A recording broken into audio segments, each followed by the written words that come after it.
Hey, what's happening, Try Life On family? Welcome back to another edition of the Try Life On podcast. For context, September the 27th, 2024. It's about 12 noon p.m. U.S. East Coast time. On November the 1st of this year, it's going to be November the 1st through November the 3rd. I'm actually going to be in New Orleans, Louisiana. I get asked a lot if I speak at a lot of events. I do, but they tend to be at institutions or private masterminds and things of that nature. But in this case, on November the 1st through November the 3rd, I'm going to be speaking at the Elevate Retreat with my guest, Dr. Nona Djavid.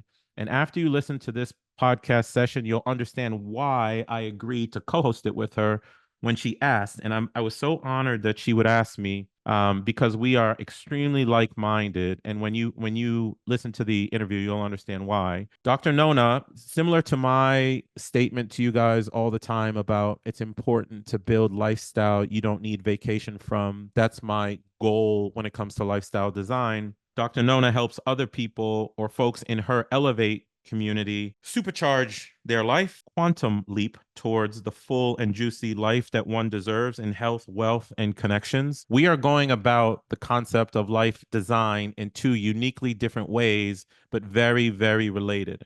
And that's why I'm so thrilled that I can bring her to the podcast because, based on the intro of the podcast, you guys know my journey. I think my story resonates with a lot of people, but we need more examples of folks who have developed lifestyles for themselves that can act as a model for you. And then for us to be exposed, for example, to the tips, the hacks, the procedures, the frameworks, the thought process, the mindset, and in a lot of cases, the spiritual push to go after those or such lifestyles. 16 years ago, excuse me, when Nona was 16, she came to the United States. She immigrated from the country of Iran and she ended up in California. She worked her way, she bootstrapped her way through Berkeley, ended up in chiropractic school, became a chiropractor, and she discovered in her business, just as countless of us do, professionals, she was drowning in mediocrity, trying to fit into a one size fits all industry, other people's versions of success, getting stuck in the status quo, and not actualizing the type of life that she wanted for her and her then one son, and now she has two kids. And now she coaches entrepreneurs on how to build $1 million businesses with spiritual and science backed principles. And when I met Nona through a common friend of ours, Steve, I was immediately drawn to her. I call her a mister from a, excuse me, a sister from another mister already because what she is doing is exactly what I needed when I had those realizations in my early 20s that I was not interested in status quo. I was not interested in ordinary. I was interested in figuring out how to make extraordinary ordinary and live a unique lifestyle. And she's found a way to do that with other people. As proof, she's been featured in Forbes, Home and Garden Television, CBS, Wall Street Journal. My favorite, Modern Mom magazine, because it's very difficult for parents in general, but especially moms, to push and be excellent in that respect while also building and raising a family. But her wisdom, experience, and story is featured all over the place. And I was able to get her on the podcast to introduce her story to you, how she helps people elevate their life, and to present to you guys that I'm going to be speaking with her at the Elevate Retreat in New Orleans, November the 1st through November the 3rd. Go to trylifeon.com, go to the events tab, and you'll see that information if you are interested. But I am thrilled to be giving you another example of someone who is not interested in status quo. And I know that's what you're looking for. Another example of someone who's a parent who has designed a lifestyle that is mobile, not only for herself, but her kids, which I know you guys are looking for. And many of you know that I live between the US and another country. Nona does the exact same thing. She lives between California and Rome, Italy. And she designed her life around that ability to be mobile. She designed her business uh, from a chiropractic perspective to be 1 to 2 weeks a month so she could focus on personal development and helping other people the rest of the time. Designing your life is not only possible, there are so many people who are doing it. It's just that it's not typically brought to the forefront the way that I try to bring it to the forefront on the Try Life On podcast, and the way that Nona brings it to the forefront through her Elevate Club. Go to elevate.me, elivate, elevate.me. I would tell you, I don't get impressed by a lot of people because I think we're all fabulous in our own way. But the way that she is helping people try life on in her own context is a beautiful thing. And I'm grateful that she would come on the podcast and spend some time with us so you guys can learn from another amazing soul and get to know my friend, Dr. Nona. She affectionately is called Dr. Nona. Sit back, relax. Here's another one. What a wonderful, wonderful, wonderful conversation I had with Dr. Nona. I hope it impacts your life in a big way. And again, if my information and material is impactful to your life, please consider giving me a 5-star rating, iTunes, Spotify, wherever you listen to this stuff. But for now, sit back, relax, and enjoy the conversation with my friend, Dr. Nona Djavid. I was in Lebanon all week, by the way. I really dove in, and I'm like, oh my gosh. I didn't pick up on so many nuances, including the fact that you had come to the US when you were 16. I don't know why I didn't pick that up before, but I was picking up raw detail in your story that I was just like, what? Thank you. Yeah, man, I just feel that much more blessed to know Well, yeah. Well, already know I like you. So with everything you've done, I just like what you are about. Well, you are my people, and I learned more about Elevate, and we just went into recording, and that's okay. Let me preface this whole conversation for you, and you and I are two peas in a pod, and we're just going to take it where it goes. But first of all, I love the fact that you're from another country. Like, I'm an immigrant kid as well, even though I was born in New York, but I didn't learn to speak English until I was like 7 or 8, and then my accent from Creole from Haiti dropped off, and then nobody knew what the hell I was, and now everybody just thinks I'm an average African American black dude, whatever. But it's not, my English is not my first language. But like you, and I'll explain the Try Life On community as I've learned about the Elevate community, and this is why we have so much in common. Just because, let's say in my community, in the Try Life On community, I have found people who want to live life a different way, who have found, as you say, magic and wonder has been cut out of life, right? Now you know I've been researching you and stuff. Yeah. And they, in a lot of ways, they took from me the attitude and spirit of, man, this dude doesn't give 2 cents about status quo or people's opinions or titles, or look at the way that he's living. Not that it's appropriate for everybody, but it might be appropriate to give people some level of motivation or whatever. But I resonate with certain people. I might resonate with a brother. I might resonate with a male. I might resonate with some women based on my journey, but I'm police, IT, mechanical engineering, football guy.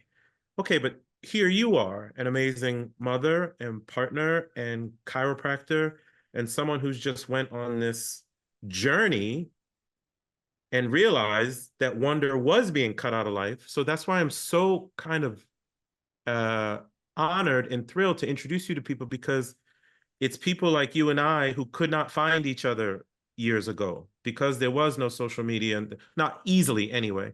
There was no social media and things like that. So I'm just thrilled to introduce you to my community, and I'm just going to start there.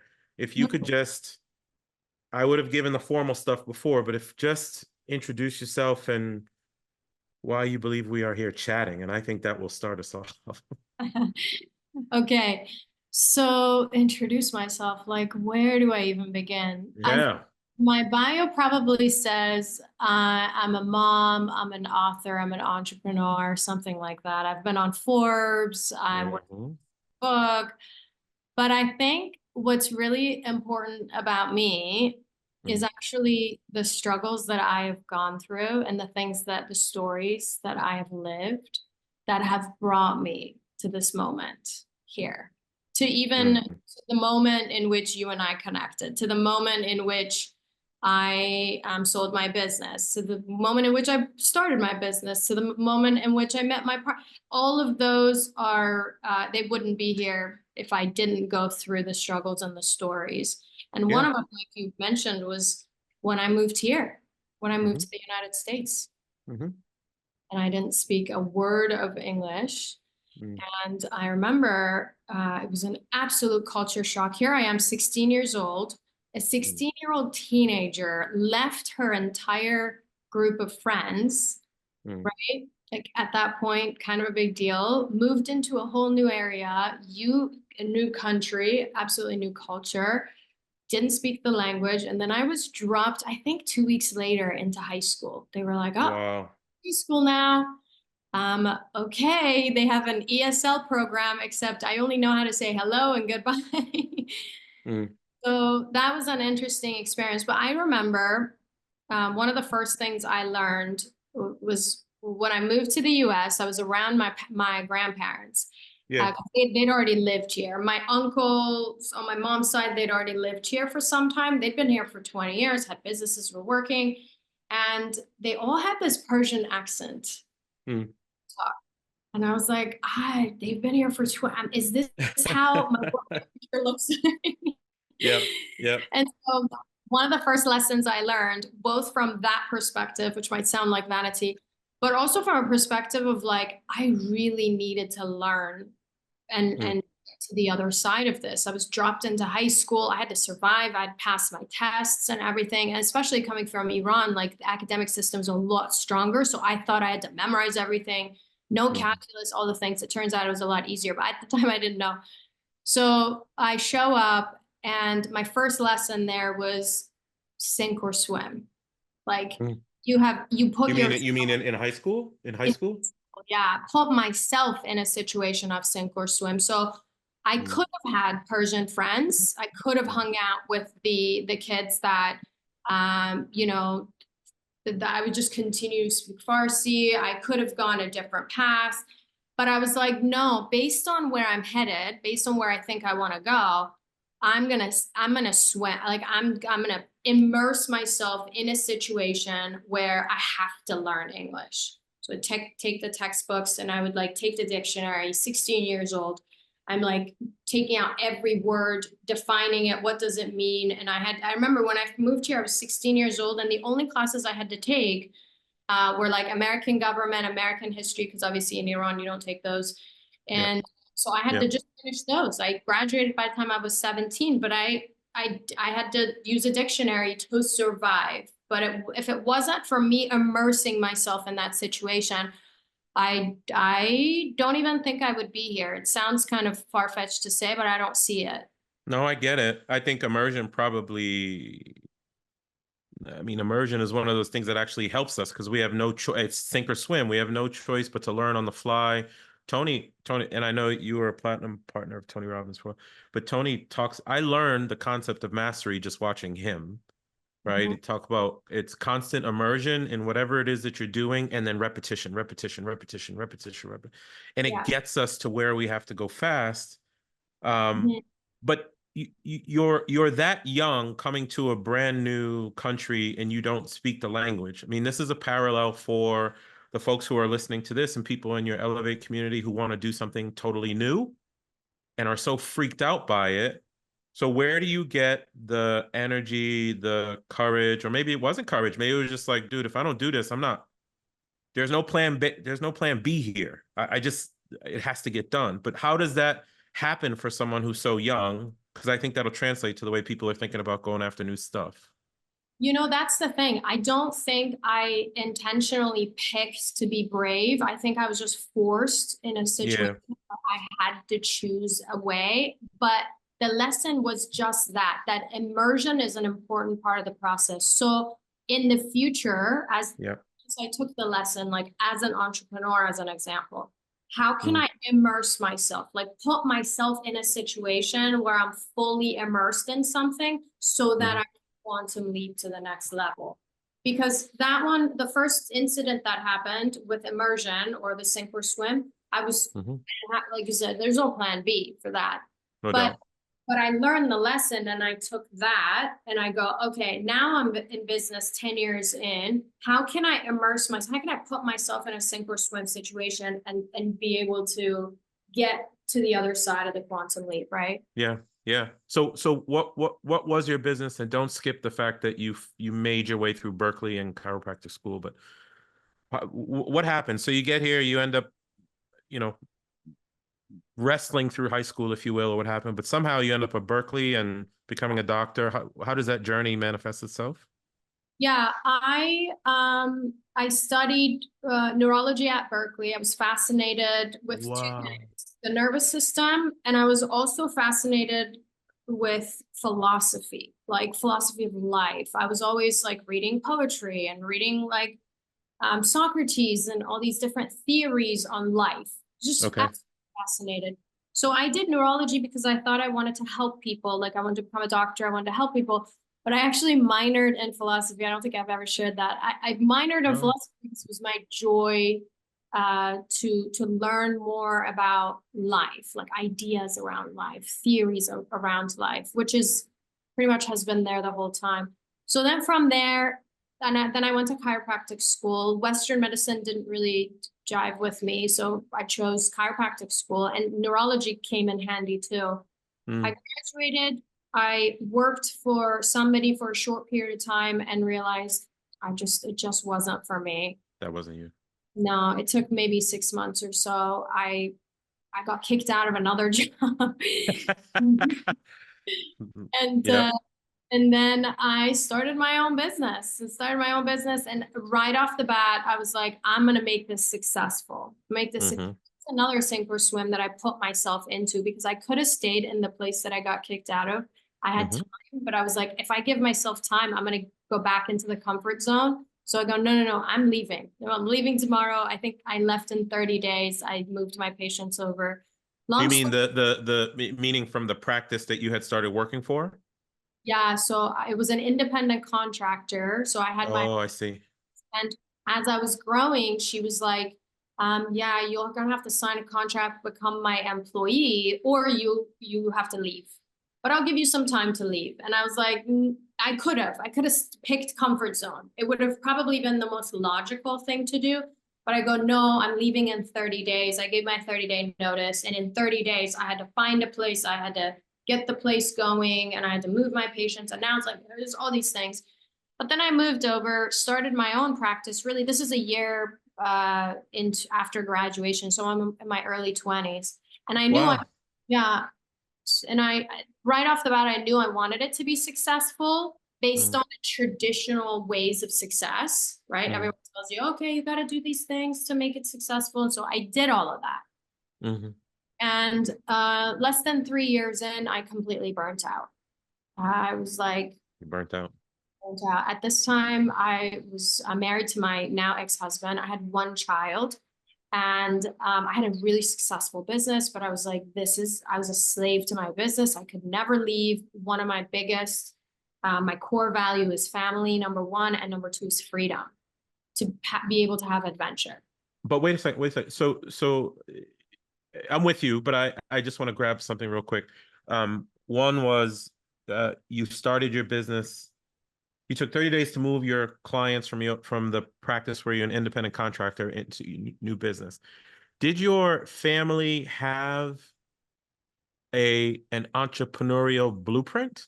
Did you have people who had quote unquote started their own No, business? Okay, so you're shaking your head.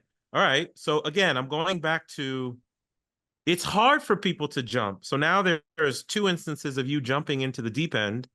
How did you know what to do? How did you know to set up business infrastructure, processes? I don't know if you got an office, but you're in your young 20s, and I started businesses in my young 20s. I was just like, whatever, I'll just give it a shot. And I lost a lot of money doing it. I'm not mad at my young 20s for doing that stuff. But that is something major people want to know, and you glossed over it a bit. Um, where does that blueprint come from? I think, you know, it's easy to say I bet on myself, Yeah. but I bet on myself because I also didn't speak any language when I was in high school. There was a lot I didn't know. I didn't know how to apply to college. I didn't know what SAT was. There was a lot I didn't know, but the steps that I took, um, they kind of taught me that even though I don't know, I can still jump. I can still, and in some ways, I trusted the version of me that's already jumped. Yeah. right? Yeah. Like I knew that once I jump, like I might not know the answer, but once I jump, I am gonna know the answer. I will figure it out. This idea of like, I will figure out, and the version of me that's on the other side has opened up the practice. Mm. That version of me is more confident. She'll figure it out. You knew that feeling, you had that feeling in your 20s? You literally had that feeling in your 20s, or are you saying this in reflection? I'm saying this in reflection. In In my reflection. 20s, I Yeah. did have, I would say I did, if I'm reflecting and you're making me, this is good. You're making me reflect back on it. Yeah, it's important. Yeah. Because I think in my 20s, I think I just took the risk and I think I bet on myself. And I knew So that if I failed, I would be okay anyways. that's, see, this is my exact point on what I try to get across to people. I'm 49 now. Like I feel like I'm an elder statesman or some whatever. But younger 20s version of me had no idea what was going on, and I think that that's okay. All he knew was he wanted something different and had a feeling. Faith walk comes into all of this. I didn't perceive it as a faith walk back then. I just took it as pure persistence, but I think persistence is faith now. But it's okay to just leap. And sometimes you're going to have to grow your wings on the way down. Sometimes one of my favorite sayings, or one of the Tri-Life principles, you just have to do and course correct along the way.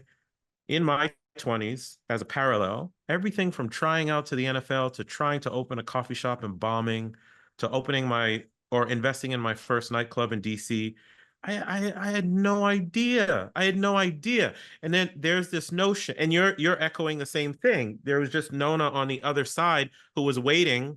Let's say future Nona was waiting for present Nona to just get there. And we cannot get there by knowing every single step before we start. We just have to start. And that to me is how you elevate. I'm using your terminology now. And that to me is how you try life on. So I really wanted to call that out because everybody is trying to know every single piece of information before they get going. No successful people know everything. They just know how to move. Yeah. I've learned that. And then the second thing you said, but I want to ask you about the burnout. Mm. You are now a 3-year doctor, chiropractor. You have a lot of clients. By definition of quote unquote the American dream, you're doing the thing. You have the thing that everybody thinks is the thing because that's what the thing is, to be successful and to make the money. But somehow you felt burnout and did not continue. So can you express two things? One, was the burnout a reflection of maybe do you feel like you were chasing some version of success that wasn't intrinsically you? And then once you felt it, again, you pivoted and you knew to do something. So can you comment on both of those?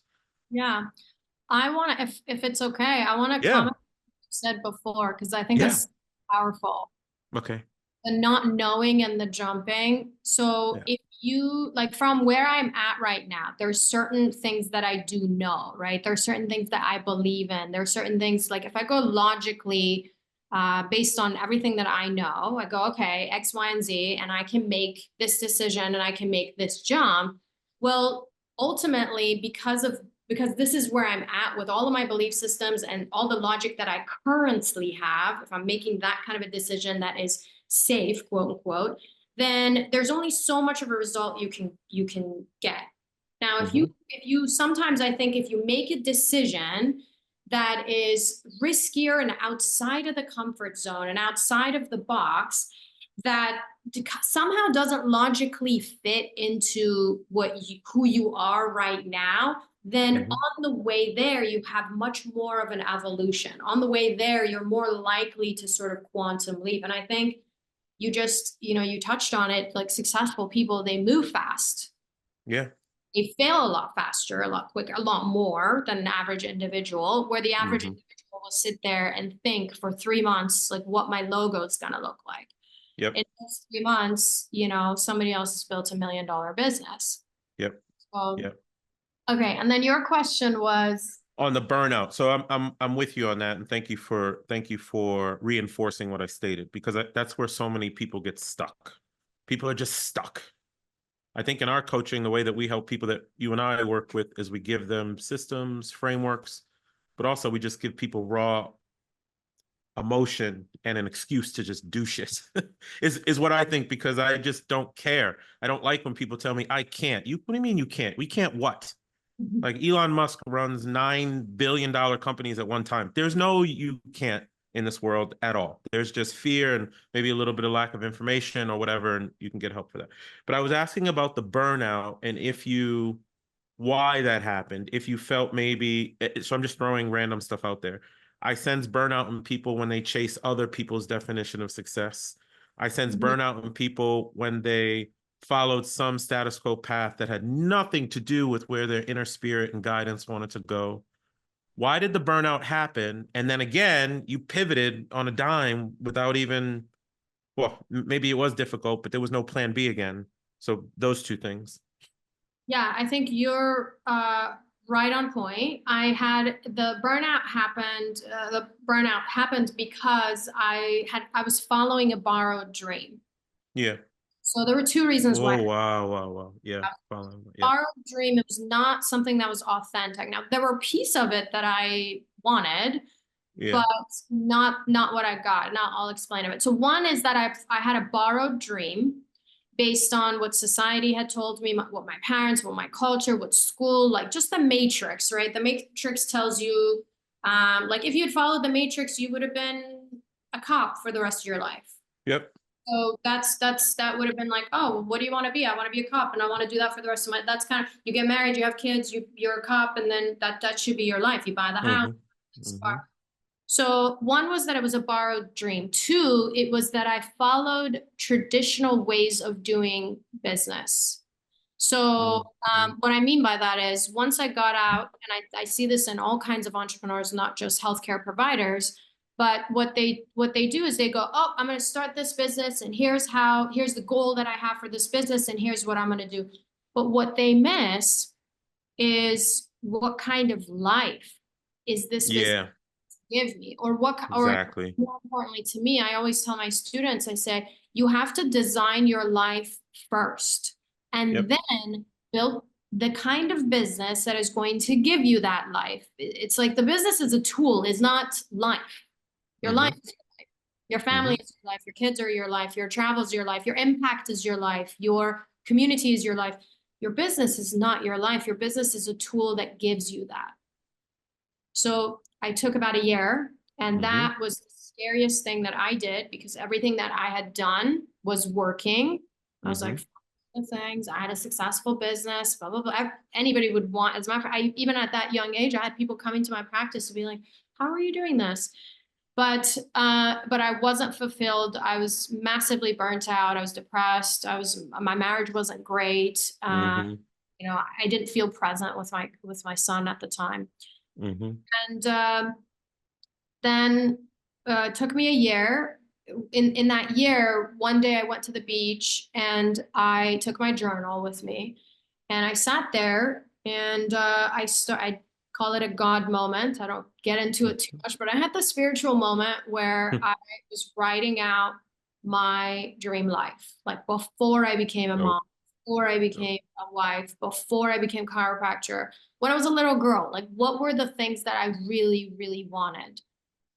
And so I started to write down that I wanted to travel every month. I wanted to live between the US and Europe, and that I wanted to be in a really deep connected relationship. I wanted to world school my kids. I wanted to center around my family. So I wrote all of that out, and I had the voice that came up that was like, who do you think you are? You can't do that. But then I was like, stop. I mean, I use the F word, but I was like, I'm gonna keep going, right? And I kept going, and I started to dream again, and I realized that I hadn't done that in so many years because I was just in the thick of my business. So I started to dream again, completely outside the box. If I read that thing at the time to my version at the time in my early 20s, I would have said, this is absolutely nuts. Like, this is not going to happen. It's not even possible. You don't even know anyone who's ever done this. But kind of like, I believed in it. And within a year, I dropped everything that I had written, that I had done. One of the things I wrote down in my dream was that I wanted to hit my first million, but I wanted to do it only working 20 hours a week. I wanted to, like I said, travel, blah, blah, blah, word school. And then I wanted to start other businesses that would give me passive income. So I really wanted to stick to the 20 hours a week. Yeah. In that year, I dropped everything that I knew and I started to design my business based on the lifestyle that I had written out. Amazing. Amazing. In that year, I hit my first million. And then after that, I opened up 3 other companies, or 1 company, 3 locations. These are all brick and mortar, by the way, because some people are like, oh, you must have had freedom because it's virtual. No, you can have freedom with brick and mortar also. Of course. So then that was the beginning of, tapping into even more freedom. What would it feel like if I took 1 week off every month? What would it feel like if I took 2 weeks off? And so then it evolved from there. Girl, doctor, this is why you and I resonate. Okay, so I wrote down a lot of points that I'm going to hash out for people to make it practical for them. The first thing you talked about was designing your business around your life. Now I'm gonna take it a step back and tell people that they can also design their employment around their life, because not everybody wants to start a business. So most of the people who listen to the podcast know my story because it's in the damn intro every time.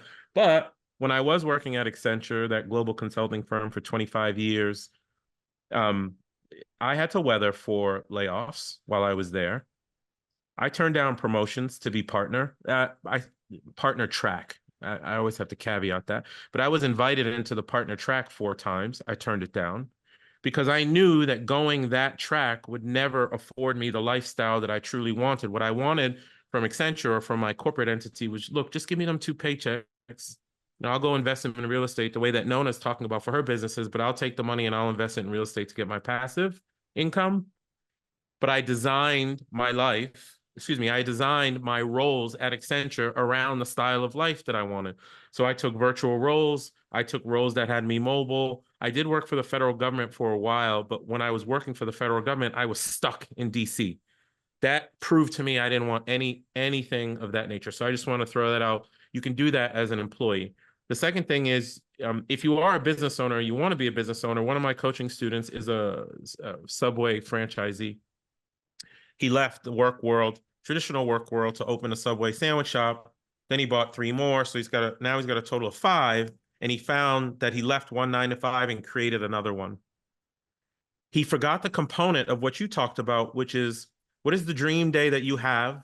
What is the lifestyle that dream day affords? Okay, now design the business that you want to do around that particular thing. So in coaching, for example, we had to extract him from the business, give up 30% of your revenue, get a manager in there so you can, like, forget about, I must squeeze every dollar and cent. No. He pulled a little bit out. So that was one more thing I wanted to say. And then 2 more things. Sorry, 2 more things. You talked about dreaming again. If folks go to Try Life On, the newsletter section, if you go to newsletter 18, Nona does it her way. And that's why I'm saying we're complementary. The way that I do it with my coaching students, or I did it for my own life, I did the exact same thing. I wrote down my dream day. I dream. Adults have forgotten how to dream. We don't know how to do that anymore. When we're kids, we have no constraints. We don't even know what limitations are until society teaches us limitations. So if you get into the habit of writing down your dream day, you start to understand that you have that ability. So go to newsletter 18, you'll see that.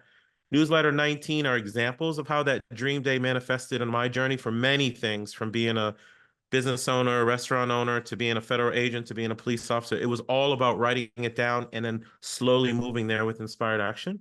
And then lastly, to back you up, I had a God moment as well.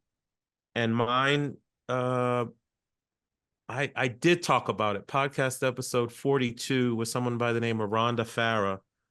And it just happened in 2023. And it woke me up even more, telling me that I was on the right path. But what I was confusing as tenacity and my ability to just like do what you did, which is just, I'm just going to do shit. No, actually, it was actually more faith-based. And I've just kind of woken up And that happens to a lot of people, where you realize that actually you were kind of ordained the entire way. You just didn't know it, but you have to have belief in self to get there. So I just wanted to back up the points that you were stating. Yeah, thank you. And I thank you for clarifying that too, because what you say and what I say is basically to prioritize life. Yes. Like, doesn't matter if you're an employee or you're an entrepreneur, you're a stay-at-home mom, like it really doesn't matter. Prioritize life in a way that you're intentional about the things that you love to do. And it's different for everybody. I think if you gave someone like I talk about this with my friend, if my friend Melanie, she has a farm in Colorado. She lives with like horses and pigs and a whole bunch of animals. And she used to be a high-powered attorney. She got cancer, and then she realized that's really the life that she wanted to experience. So she moved from California to Denver, and she lives that life. And then here I am, literally traveling every month. Here you are traveling all the time, living between two completely different places, thousands of miles apart. And I think that's important, because if you gave my life to Lonnie, she would have a panic attack, and I I get it. Yeah. would not do her life, right? Yeah. And so that's important, because that means every single one of us has a seed of a desire That's for it. a certain thing in life. Yep. So we just have to trust and surrender that that's us. That's mine. It's unfolding every moment, for as long as I am moving in that direction and taking inspired action, like you said. Yeah, and we do have that desire, but I go back to what I heard you say in see, I'm looking at my notes. I go back to what I heard you say in an interview, where you were talking about um everything in life is kind of designed to kill the magic and wonder that we have. Everything. And I when I talk about it, I talk about we are unrestrained as kids. We eat glue and we throw paint on the walls in kindergarten. We're happy, and we run outside and we jump fences. And it's starting with my 11-year-old. He's in middle school now. Compliance has started to set in, where Noah, you got to sit forward. Noah, bring this permission slip to dad. Noah, there's one answer on the math test. And every time he comes home, I temper what's happening at school, because we're going to get into high school and everything's going to switch to competition. Me and Nona got to compete with each other now. We got to see who's going to go to Berkeley or see who's going to go to Yale. We got to see who's going to be the AP classes or the prom king or the prom queen. And it translates into the work world, the executive VP who sits in the cube. We're all fighting each other. And in all of that, we lost our wonder. We lost what we were here to do on this planet in the first place. And that's why I wanted to bring back to the forefront the point of writing down your dream day or whatever your dreams are. And I'll even extend what you say a little bit, because I've evolved in a sense, and I'm wondering your opinion on this. I used to write my dream day for the sake of the dream day, meaning this is where I want to be. I want to look at the mountains. I want to look at the Mediterranean Sea. And now what I've come to understand is when I write my dream day, it's not about the details that I put in it, but it's very important to put detail. It's about the emotions that it evokes. I genuinely believe that we are spiritual beings having a human experience. I'm quoting Wayne Dyer, but it stuck with me. Spiritual beings have a human experience. It's not that we want a physical thing all the time. It's we want how that thing or that place or that person makes us feel. And by taking the time to write down your dream day or whatever it is, the lifestyle that you want with no constraint, you have to go back to being a kid who's 10 years old again, who believes, and write it. And then get around people like Nona and I who are unapologetic about supporting that type of shit, because neighbors, peers, coworkers, and even your family will just dull it down again and say it's not possible. I just got on my soapbox, but I'm glad that I did that. They'll all say it's not possible, but that I just wanted to call out again how important that exercise of writing the dream down is. Yeah, absolutely. And yeah, I don't have anything to add. Like, absolutely 1,000%. I'll just kind of come at it from a neurological perspective. Cool, please. Yes, thank you. So, because I agree with you, I think seeing it from a neurological perspective, it'll be like, oh, okay, like I can also see this. So one is what you're talking about. The world is telling us you can't do it, or here's how you should do it. That's why I ended up with the borrowed dream. That's why everybody ends up where they end up, right? And then there's this thing where, okay, there are the things that I was told, there are the things that I experienced, or the things I didn't experience. Like my parents, my mom was a teacher, my dad was a professor at the university. Never once, as a matter of fact, business was looked down upon in my culture back and in my class level where I was. It was like education was the thing to do. And then the concepts that you have to work so hard to make money, you have to struggle, money's really hard to come by, successes. So all of the belief systems and everything, they kind of gave me this identity, right? And the identity is all the thoughts, the belief systems, the emotions, like with next to it, but the emotions that we have, the emotional addictions we have, the limitations, the blockages, all of that right here, okay? And the nervous system is actually wired for this identity. So in real life, when we were born, we had none of this. That's why we had infinite potential. Right. And then as the world kind of gives us the experiences, then we become smaller and smaller, and our potential becomes smaller because our identity is limited, and our thoughts and our emotions are limited, and we are addicted to the certain way that we show up, or we think we are, the way that we think we are. So the nervous system, the sympathetic nervous system, goes on overdrive because we constantly have been in fight or flight.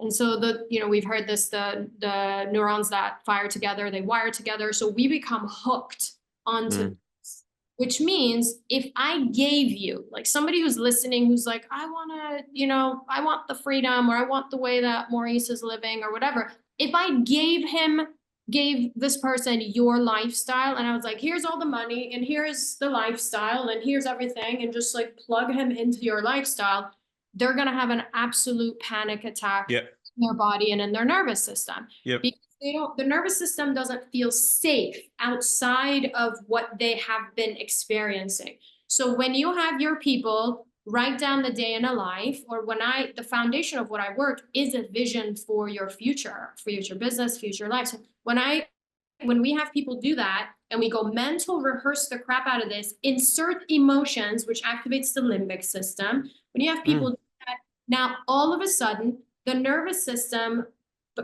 starts to feel safe in that next level. If you don't incorporate emotions, then it's going to take a lot longer. And for me, emotions are always a part of it, because this here, the one that we live right now, that's limited, that one also comes with a bunch of emotions: scared, I'm in doubt, scarcity, not enough, all the things.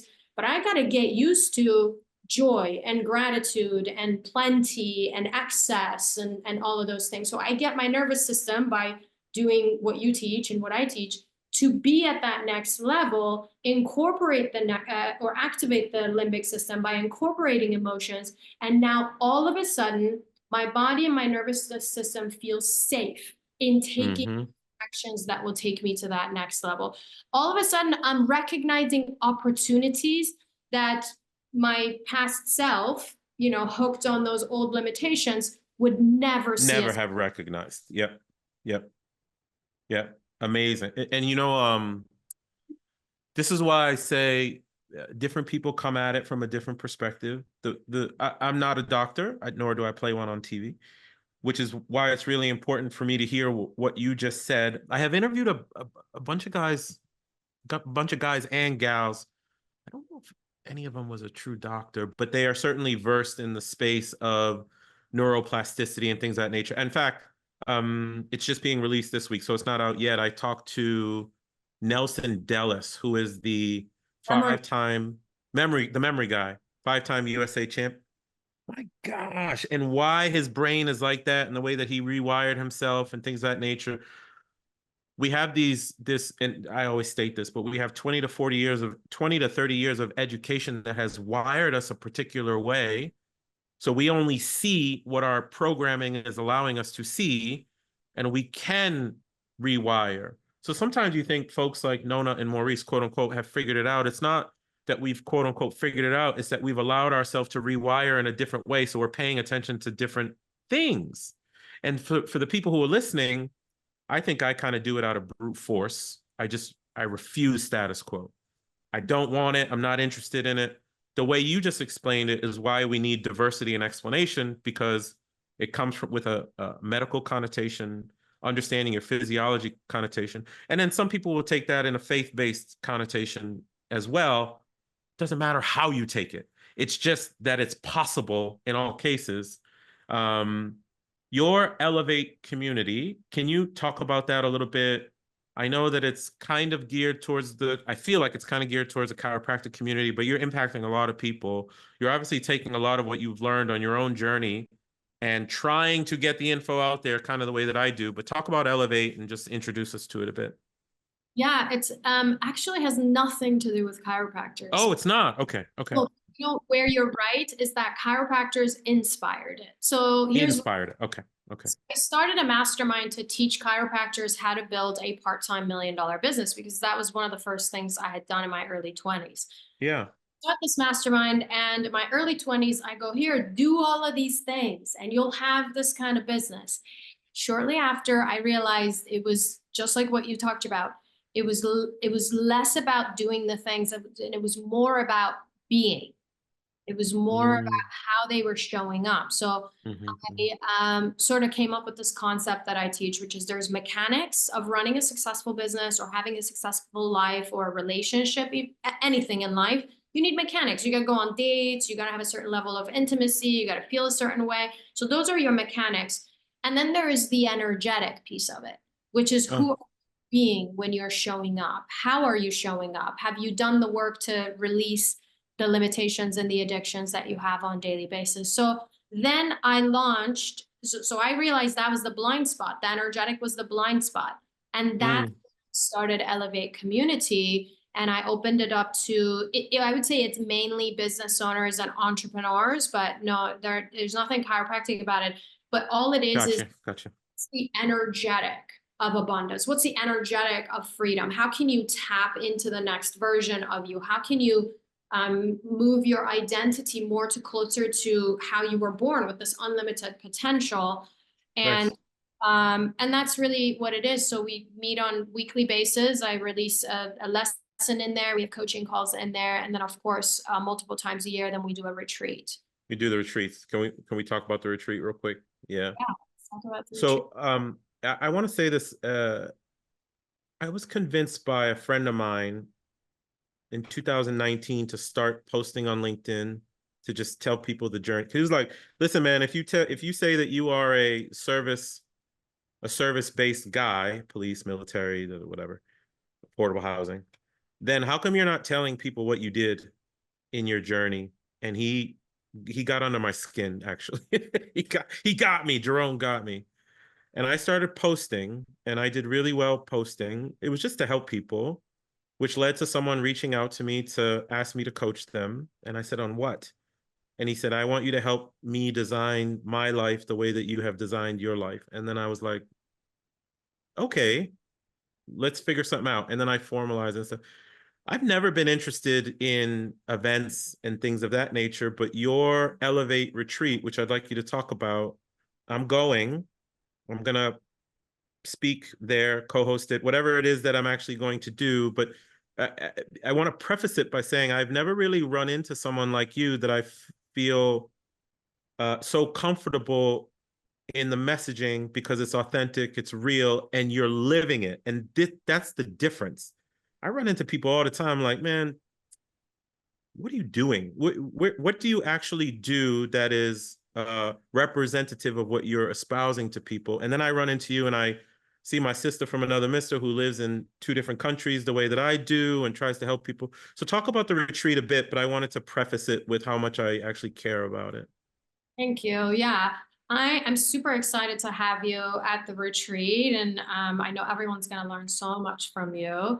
And it was a no-brainer. And I have personally never brought anybody into the retreat outside of, so outside of maybe like have a small little talk for half an hour.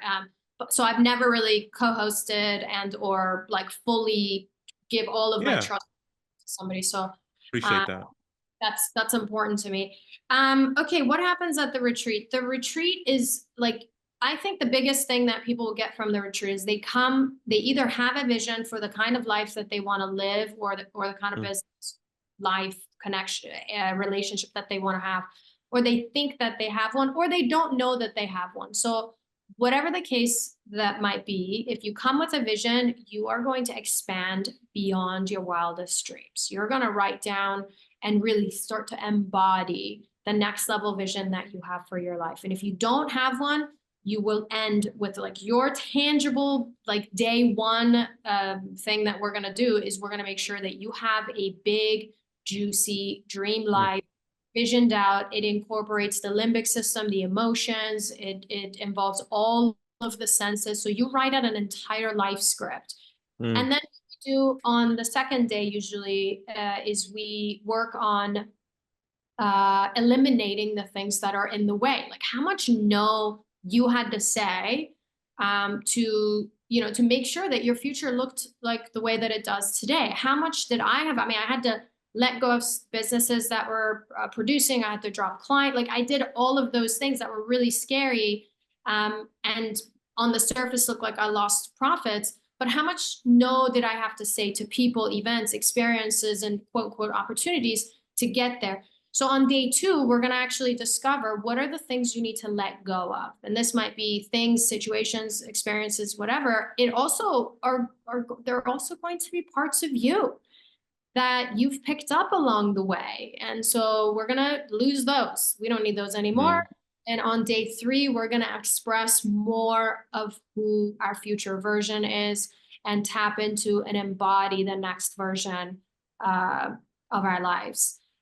So it's going to be powerful. I've never, every single person that I have received feedback from, not everybody can the story, has told me nothing but a story of like life-changing transformation. So I'm excited. I'm excited too. So this is November 1st to 3rd, New Orleans. If you guys are interested, just go to trylifeon.com, go to the events page. It will connect you to what Nona just talked about. I'm going to be there happily. I think I'll be overseas just before, so I'm flying back for it. And I'm thrilled because I have said this before. I called it entrepreneurial depression. I think I have to change the name a little bit, but the core 17-year journey that I did with all those careers and the real estate and then the failing the businesses, but also traveling and trying to figure out my big juicy life, if you will. I did it all alone. I don't want to do it alone. And one of the reasons I'm coming to spend time with you and the people who come to the retreat is because I could not find tribe when I was trying to figure this stuff out. It was a very odd time in my life where I was successful, I guess, from a societal perspective, but in a lot of ways I was miserable because I was always in aisle 6 of the Fairfax County, Virginia Library studying business books and life purpose books and Viktor Frankl's Man's Search for Meaning. And I just wanted a community of people, kind of like the Elevate community. And here's this retreat that I get to be a part of, where you're going to drive home how to get people from point A to point B in their own definition of success, not a societal definition of success. So I am thrilled to be a part of it. So just as a wrap up, so we've alluded to your lifestyle. These guys know my lifestyle. Everybody knows my lifestyle because I'm very open nowadays. But where do you live? Where do you go back and forth from? How are you managing all this business stuff that you do, personal development work that you do, being a mom, Cali, where I know you go? Just talk about your lifestyle in general so people know that you are practicing what you preach. Yeah, so really what I wrote down that day on the beach, I get to live it just like you do with your daily, when you have your day in life. Yeah. But look back, I have hit every single one of those and then 10x and quantum leaped over and over again. Currently, I'm working on my second book. I have 2 children. I have an amazing partner. I never thought it was possible. My nervous system was not at some point in the past was not really regulated to that. So I have that now. I live between California and Italy, Laguna Beach and Rome. And I've designed my life where I work 1 week a month and the rest I spend with my kids and doing the things that I love doing, volunteer, impacts my community, having conversations like this that I just really enjoy and I don't foresee as work. and hopefully be able to impact more and more of the world, to step outside of the matrix and do the Yeah. things that, you know, to live more practically. I love it. I love it. And the folks know my story. So I live between Maryland, the state of Maryland, and the country of Lebanon, which is going through some challenges right now, but it's home for me. And then from a business perspective, it's real estate based. It's 1 or 2 meetings a day at most. I mean, I've worked at it. It's not something you just snap your fingers and it happens. I've worked at it over time. I've practiced my own lifestyle. But I also want to call out to people, like when I was doing the police officer stuff and the senior executive stuff, that was the big juicy version for me. I just wanted to be a street cop. It doesn't have to be this big grand, and actually for Nona and I, it's not big grand. Like you going from Laguna to Italy, it's just like going to 7-Eleven. I think you just do it. We get very familiar with it. But sometimes people hear about these lifestyles and like, that's overwhelming. That's the point, is it just needs to be your definition. My definition in 2008, I wanted to be a street cop. Like I didn't need the money. I just wanted to do it. My definition in 2015, I wanted to run a federal agent field office in Turkey. I found a way to do it through our military service, but I found a way to do it. And now my definition is to be with people like you who are trying to give back and to twist your arm to get you on the podcast, because one of my passions is to help other people build lifestyle they don't need a vacation from. And I know you do it constantly. So I'm very, very happy you would take the time to come on the platform with me and show people that there's other folks out there who are doing it their way and elevating through life like you. So thank you. Absolutely. Thank you. My pleasure.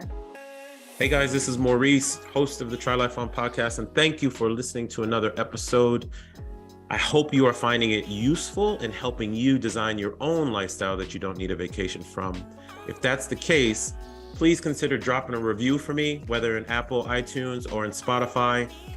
Drop a review, put some stars on it. Give me some feedback on how I can make the podcast better, what information you are looking for. I am doing my best to get information to you on the Try Life On principles, the 5 freedoms, how to build lifestyle, travel hacking, all of it.